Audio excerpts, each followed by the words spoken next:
Hello, today I'm going to show you how to play Greeting Card Guard. It's a dice-driven boss battle, all played with inside a greeting card. The components you'll need are right here, and so let's set up and play around. So first thing you'll have to take the hero dice and put them on one of the 4 campfires along the perimeter. Heroes are going to be moving along the 16 space perimeter. Then you're going to get a dash ability, and then their focus. Focus allows you to reroll dice. Dash allows you to, when you're moving, move 1 extra space. Then we're going to look at the encounter information here and see that Malgarak, the guard we're up against, starts with 20 health. And then he always starts at 1 rage. Rage is going to build up each round, and whenever rage is higher than health, he enters this enraged state with really powerful abilities. So as he gets lower, it's going to be easier and quicker to keep enraging. But for the beginning part of the game, it will take a while for those 2 to cross. Now we're going to set up the hazard die. Dice that match this for the guard are good for them.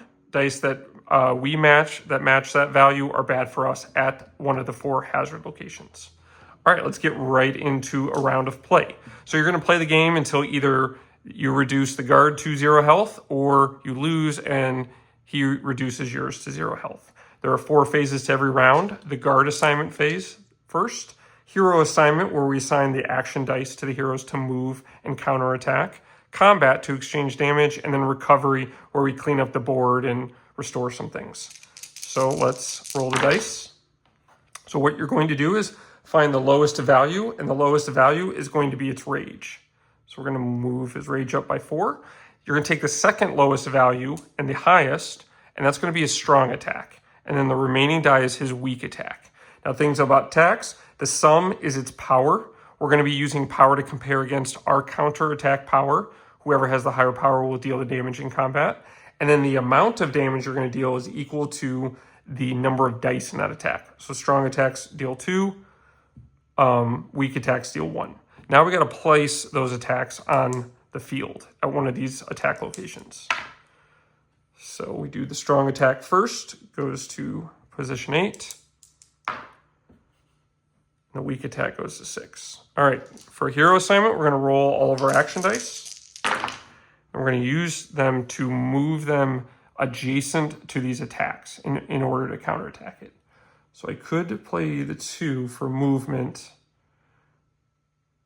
So what are they at? 11. And then I could play another 2. And I don't have enough. I'd rather not take damage. Let's re-roll. So I'm going to spend 1 focus and re-roll any number of dice, hoping that I get higher re-rolls. I do here. All right, I'm going to spend 1 more.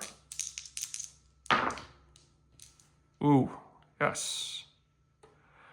Now, I can't beat that. I don't think I want to spend 1 more focus, so I'm going to stop there. All right, so now we're going to go into combat phase. So then starting at position 1 to 8, you're going to resolve the attacks in that position order. So we come here. They've got 5 power, I have 0, and they're going to deal 1 damage because there's 1 die in the attack. So I'm going to take 1 damage, move that. Then we go to this attack. They've got 11 power, we have 12. So, and because we have 2 dice here, we're going to do 2 damage. Now we go to recovery. So recovery, if any heroes are at a campfire, they'll restore 1 health. If they have any unassigned dice, then each assigned die restores 1 focus. And you just clean up all the rest of the dice. And that's the end of a round. Hope you enjoyed watching